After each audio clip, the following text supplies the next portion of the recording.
Bonjour à tous, bienvenue dans Politique Matin. Nous sommes ensemble jusqu'à 9h30 pour vous informer sur toute l'actualité politique et parlementaire. Et nous recevons ce matin Philippe Vigier. Bonjour. Bonjour. Vous êtes président du groupe UDI ici à l'Assemblée. Vous réagirez au soutien apporté officiellement par l'UDI et par son président Jean-Christophe Lagarde à Alain Juppé. Vous qui aviez anticipé cette décision puisque vous soutenez le maire de Bordeaux dans la course à la primaire. Vous nous direz pourquoi et surtout quel avenir peut avoir le centre en cas de victoire du favori des sondages. Ludovic Faux est également avec nous ce matin. Bonjour Ludovic. Bonjour Brigitte. Alors le ralliement du centre, c'est vous qui nous l'expliquerez ce matin? Oui, la vie du centre, qui n'est jamais un long fleuve tranquille, même si effectivement la plus grande partie de l'UDI se rassemble désormais derrière Alain Juppé.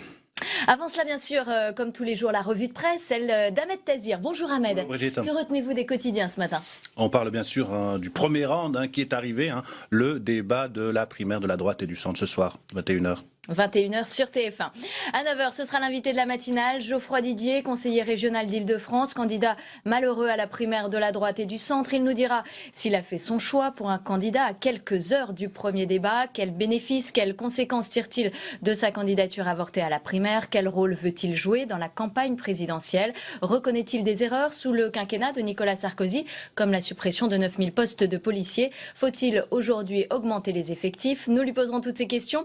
Et puis si vous aussi vous souhaitez l'interroger, faites-le sur Twitter avec le hashtag PaulMat. Mais tout de suite, ce que nous avons retenu dans l'actualité de ce jeudi 13 octobre.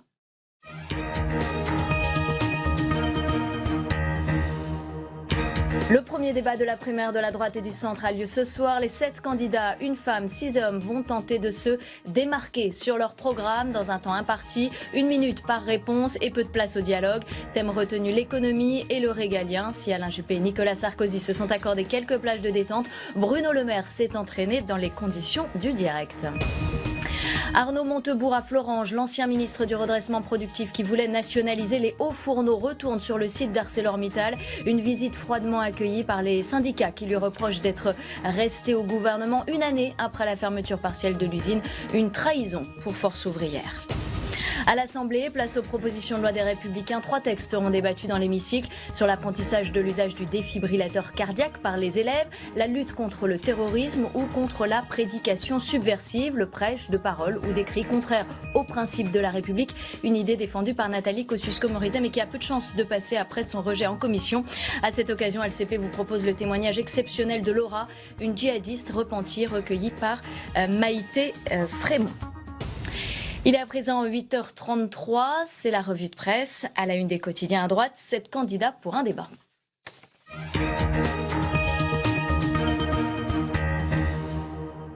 Alors ils sont tous là, Ahmed, Jean-François Copé, François Fillon, Alain Juppé, Nathalie Kosciusko-Morizet, Bruno Le Maire, Jean-Frédéric Poisson et Nicolas Sarkozy. Ils ont rendez-vous avec les Français pour le premier débat de la primaire ce soir. Rendez-vous donc à 21h sur TF1. Oui, et Nicolas Sarkozy au centre. Il est dans la ligne de mire de ses anciens collaborateurs, lieutenant ou porte-parole que sont les Fillon, Le Maire, Copé ou Kosciusko-Morizet. Alors le pari presque impossible de ces 7 candidats à la primaire de la droite et du centre, c'est de ne pas exposer au grand jour la fracture idéologique de la droite. Pour autant, rien n'est plus salutaire qu'une telle clarification, nous dit la presse aujourd'hui. Primaire de la droite, premier round. Ce soir, titre Ouest France. Ils se confrontent ce soir en direct. C'est la une du Dauphiné libéré. Pour le Figaro, c'est le grand rendez-vous de la droite et du centre. Un exercice de persuasion pour Paul-Henri Dulimbert, pour qui, rarement, au terme d'un mandat présidentiel, on aura autant ressenti ce besoin de tourner une page et de passer à autre chose. Ce soir, il s'agit de présenter un programme, certes, mais surtout de convaincre qu'on l'appliquera. Quoi qu'il arrive, conclut l'éditorialiste. Pour la dépêche du midi, c'est la droite en mode télé-réalité. La dépêche qui ironise sous la plume de Jean-Claude Souléry. Pour la première fois ce soir, nos 7 kamikazes seront face à face dans un débat télévisé à grand risque où les petits prétendants devront surprendre pour se faire entendre. Mais au final, ils sont 2, Sarkozy et Juppé, qui vont y jouer leur peau ou, ce qui est le plus grave, leur destin. Comment pourrait-il alors éviter de donner à voir le spectacle de leur détermination? contestation, écrit l'éditorialiste. Ce soir, un débat réglé au millimètre, Brigitte. C'est assez hallucinant l'organisation de ce débat. Alors hier, on a ramené à des doublures. Chacun avait la taille du candidat qu'il représente, tout ça pour régler les lumières. On a vérifié ce qu'on avait négocié, la clim à 19 degrés précise, pour éviter la transpiration. Et oui. Alors des grandes loges pour les Juppé, Sarko, le maire, un des grands candidats, des petites loges pour les petits. Chacun d'eux fait face à une caméra fixe. La distance est la même pour tous, au millimètre près. On a vérifié avec des lasers. Et oui, on a même sorti les lasers. TF1 qui veut éviter les tirades lénifiantes. Le temps de réponse a donc été réduit à 1 minute. Alors dès la 50e seconde, un voyant s'allume. Toute prise de bec façon Clinton-Trump est-elle possible? Alors si un candidat est pris à partie, il aura 30 secondes pour répondre. Un débat réglé au millimètre, on a dit, Brigitte. Philippe Vigier, est-ce que vous êtes inquiet de la tournure que pourraient prendre les événements ce soir? Écoutez, moi je souhaite que ce débat de la primaire et du centre, de la droite et du centre, soit digne. La France va très mal. Et j'étais de ceux qui ont été favorables depuis le début à l'idée qu'il puisse y avoir ce grand moment, un grand moment démocratique. Donc il y a 3 débats. Il ne faudrait pas que ça tourne au débat à l'américaine naturellement, parce qu'il s'agit de savoir qui sera capable de remettre la France sur les chemins de la croissance. Qui sera capable de remettre la France sur le chemin de l'emploi? Parce que pour vous, c'est forcément le prochain président de la République qui sort très bien que celui qui sortira gagnant de cette primaire a toutes les chances de réussir l'alternance. Donc vraiment, il faut qu'il soit digne pour les Français, pour ceux qui souffrent, pour ceux qui veulent autre chose que cette France qui est en train de glisser chaque jour, qui est abîmée un peu plus par François Hollande. Vous pensez que tous les candidats seront à égalité ce soir, ou que ça va se résumer à un duel, comme on a pu le voir ces dernières semaines dans la presse, entre Alain Juppé et Nicolas Sarkozy? Ce qui vient d'être dit à l'instant, les conditions du débat ont été négociées par les entourages du candidat, donc les conditions de l'équité seront réunies. On poursuit avec Alain Juppé, Ahmed, qui a accordé un long entretien aux Parisiens aujourd'hui en France. Oui, je préfère perdre en disant la vérité. C'est Alain Juppé qui le dit, c'est le premier invité de demander le programme, le nouveau rendez-vous du Parisien avec les prétendants à la présidentielle de 2017. Alain Juppé qui cultive son image de sage austère, figure paternelle, expérimentée, rassurante. Une stratégie pour l'heure aussi parfaite qu'une ligne droite pointant vers l'Elysée. Seul bémol, l'histoire récente montre qu'en France, le pouvoir se conquiert rarement en ligne droite, écrit l'éditorialiste du Parisien. Alors qu'est-ce qu'on retient? Économie, sur la dépense publique, Alain Juppé baissera les impôts de 28,5 milliards d'euros. Il veut augmenter la TVA pour favoriser l'emploi. Sur les sujets de société, l'identité heureuse, c'est un très bel objectif. Il rajoute une grande partie des Français musulmans ont une conception de leur religion compatible avec les principes de la République.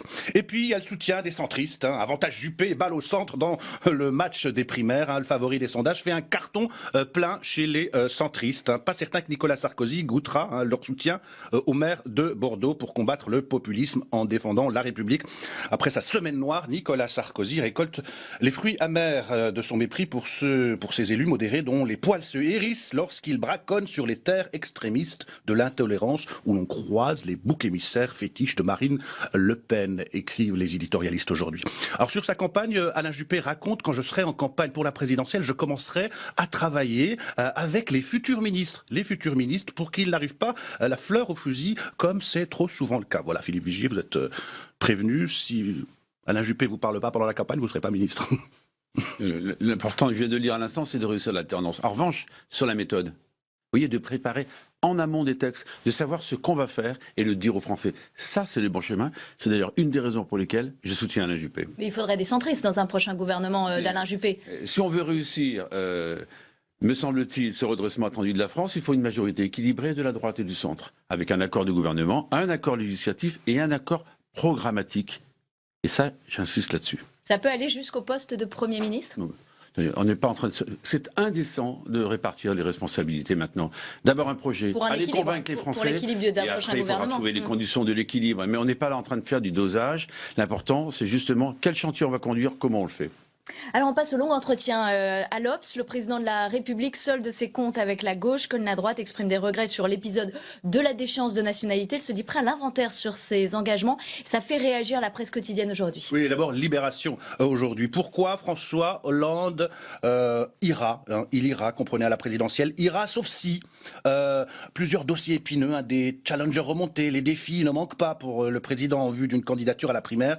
La course d'obstacles poursuit Libé, les les obstacles, c'est quoi?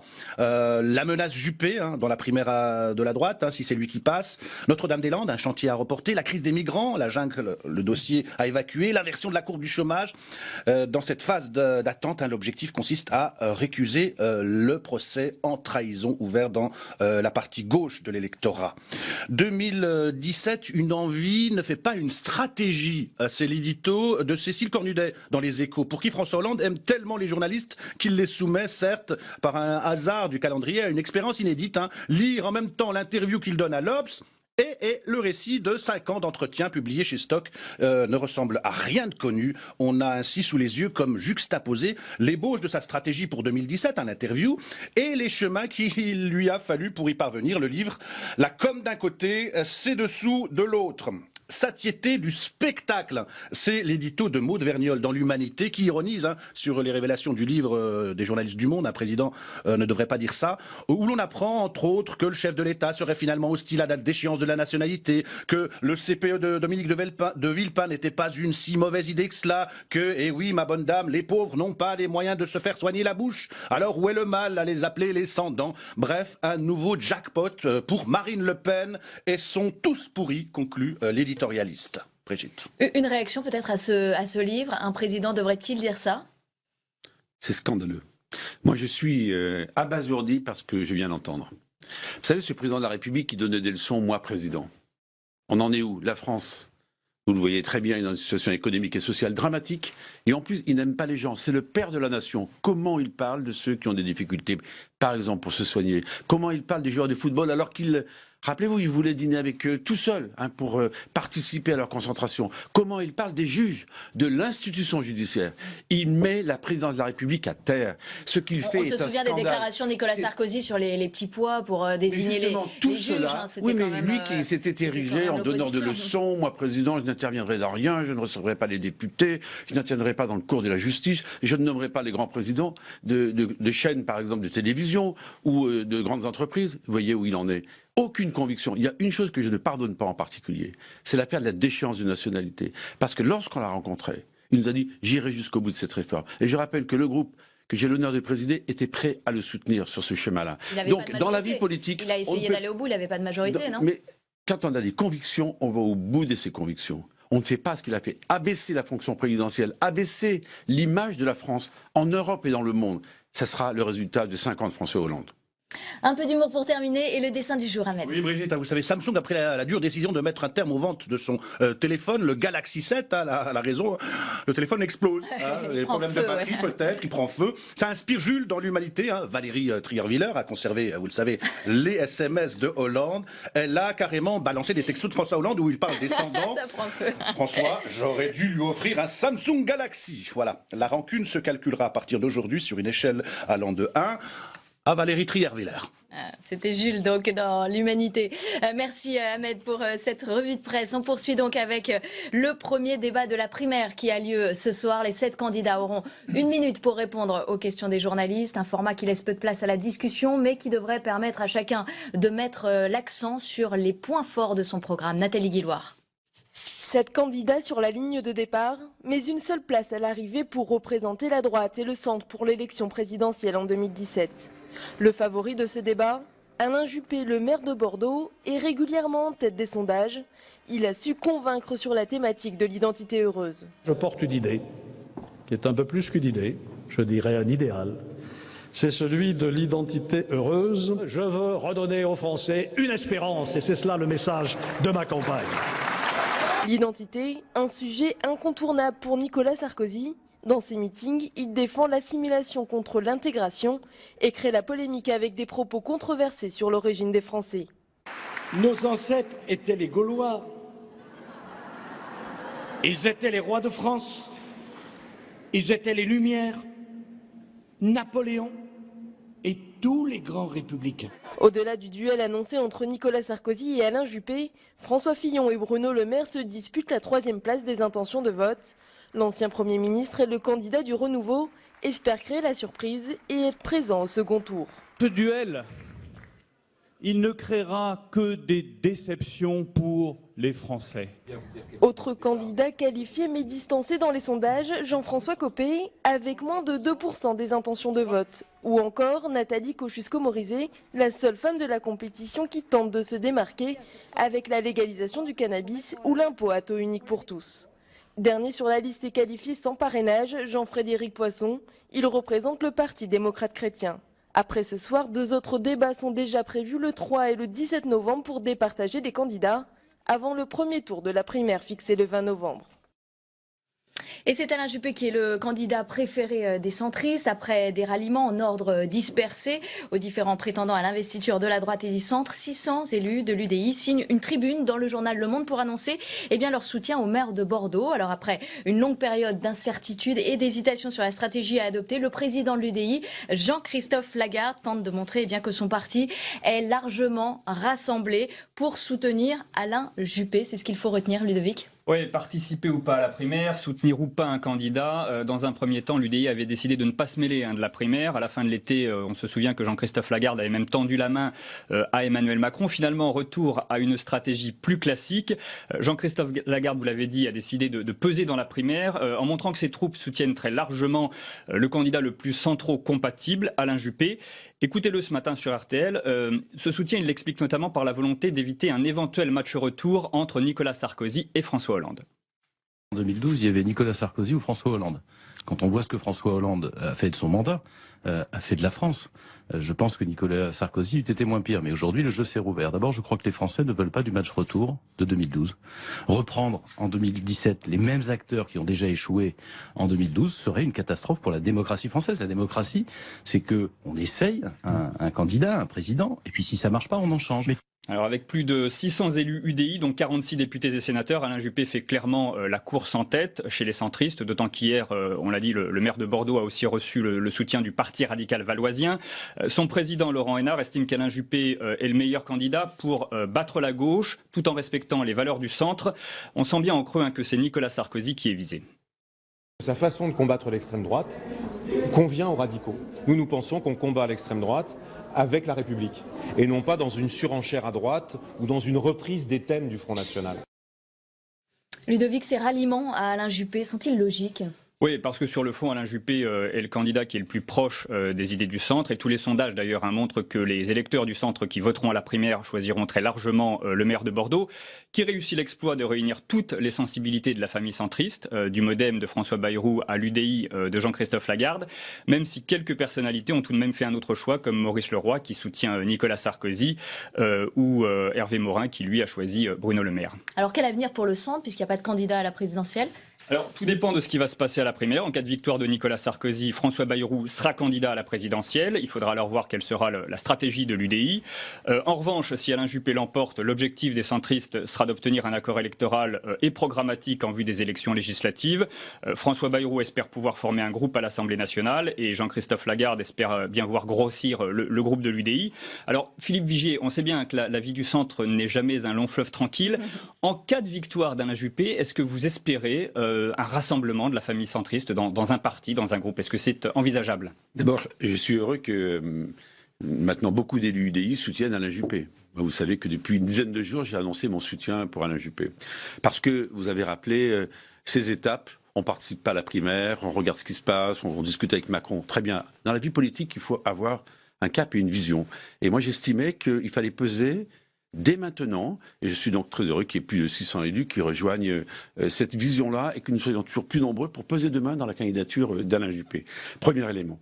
Deuxième élément, vous savez qu'au Sénat, tous les centristes sont rassemblés dans un seul groupe. Et il y a plusieurs mois que j'explique qu'il faudra que nous fassions la même chose à l'Assemblée nationale. Un groupe central, fort, capable de peser demain sur ce qui se passera ici à l'Assemblée. Parce qu'on sait très bien qu'il y a le gouvernement, il y a les ministres, mais les textes, ils viennent à l'Assemblée, ils viennent au Sénat. Et si vous avez un groupe fort, là, vous êtes capable d'infléchir l'action gouvernementale. Ça veut dire que vous envisagez un seul groupe, et pas un groupe UDI ou un groupe MoDem, mais tout le monde rassemblé dans le même groupe. Mais ça n'aurait pas de sens. C'est ce qui se passe au Sénat depuis 2011 et ça se passe très bien. Donc on fera la même chose ici. En tout cas, je ferai tout pour que ça se passe ainsi. C'était la volonté de Jean-Louis Borloo, rappelez-vous. Quand Jean-Louis Borloo avait déjà réussi à faire en sorte que 4 familles des centristes se rassemblent. Il y a un seul député les modems. Jean Lassalle qui est en difficulté, vous savez, avec François Bayrou à l'heure actuelle. Mais demain, dans une alternance réussie, il faut arriver à cet objectif. Vous n'en voulez pas à François Bayrou d'avoir voté pour François Hollande en 2012 ? Tout le monde peut se tromper dans la vie. L'essentiel, c'est que je vois que maintenant, il est, me semble-t-il, dans une alliance solide avec Alain Juppé, avec tous les centristes, avec les hommes et les femmes qui veulent une alliance forte entre la droite et le centre, sans cette dérive droitière permanente de courir après le Front National. Si on résout les problèmes de fond, vous voyez, François Hollande, on revient à lui. Cette inversion de la courbe du chômage, alors qu'il y a 1 million de chômeurs en plus. Ces déficits publics, nous sommes en plein débat sur le budget, alors qu'ils ont augmenté. Ces enfants, ces jeunes, ces ados qui sont à la dérive, c'est surtout 24% de jeunes de moins de 25 ans qui sont au chômage. Voilà les échecs, je ne parle même pas de Poutine et des sorties qu'il a pu faire parce qu'il préfère parler aux journalistes que s'occuper de la France. Sur l'idée d'un grand centre, vous vous exprimez, vous, en votre nom. Maurice Leroy exprime, lui, une opinion très différente. Il a rallié Nicolas Sarkozy et il dit, si jamais Alain Juppé gagne, si François Bayrou est avec lui, eh bien, il y aura une mainmise de François Bayrou sur le centre. Est-ce que ça vous inquiète, vous aussi ? Je pense qu'il se trompe. Voilà, j'ai beaucoup d'affection pour Maurice Leroy. Parce qu'on sait très bien les ambitions aussi de François Bayrou de reconstruire un grand centre. Non mais attendez.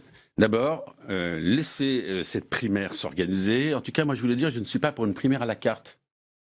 Ça veut dire quoi? Ça veut dire que j'étais favorable à l'idée de la primaire de la droite et du centre et que je serai derrière le candidat qui gagnera à l'issue de cette primaire de la droite et du centre. Pour vous, il ne fallait pas de candidat UDI non, à cette primaire? Mais si nous en sommes là, d'ailleurs, je reviens à votre première phrase, si nous en sommes là, c'est que nous n'avons pas de candidat UDI à cette primaire de la droite et du centre. Ce que je regrette, regardez, il y a entre guillemets des petits candidats, mais il n'y a pas de petits candidats. Il y a des candidats qui portent un message. Jean-Frédéric Poisson en porte un. Nathalie Kosciusko-Morizet en porte un autre. Jean-François Copé également. On avait toute notre place dans cette primaire de la droite et du centre. J'aurais souhaité qu'il y ait un candidat. Mais il n'y avait pas de non possible? Il n'y avait pas d'entente possible? Il fallait qu'il y ait une ambition, une volonté, et à partir de là, c'était possible. Mais on ne va pas refaire l'histoire, on ne va pas la réécrire. Il faut maintenant écrire l'histoire de ce pays pour les 5 prochaines années. Est-ce que le ralliement aujourd'hui de Jean-Christophe Lagarde à Alain Juppé se construit en opposition à Nicolas Sarkozy?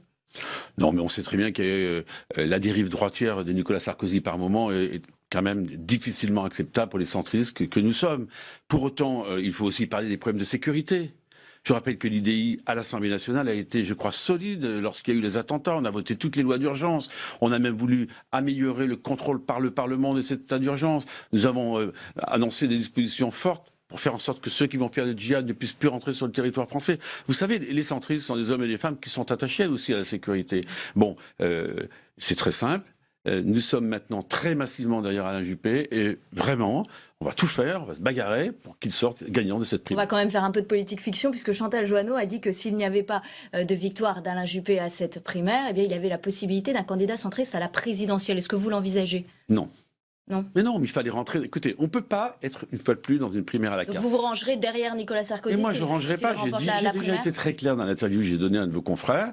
Voilà, j'ai fait un choix pour Alain Juppé parce que je pense que c'est celui qui est le plus à même de rassembler, d'être le père de la nation. Et vu ce que j'ai entendu et lu sur François Hollande, plus que jamais c'est indispensable. Je partage sa vision de sa réforme de l'école, parce que tout commence à l'école. Je partage sa vision de l'action pour les territoires, parce que la croissance après laquelle on court tous les jours, c'est dans les territoires qu'on ira la chercher. Je partage sa vision de ce qu'il propose en matière de fiscalité, d'impôts. Bref, et je partage sa vision aussi sur le plan international. Parce que plus que jamais la géopolitique, elle est déstabilisée avec ce qui se passe avec les Russes, avec les Américains et en Syrie, à Alep en particulier. Merci Philippe Vugier d'avoir été avec nous ce matin, président du groupe UDI à l'Assemblée nationale.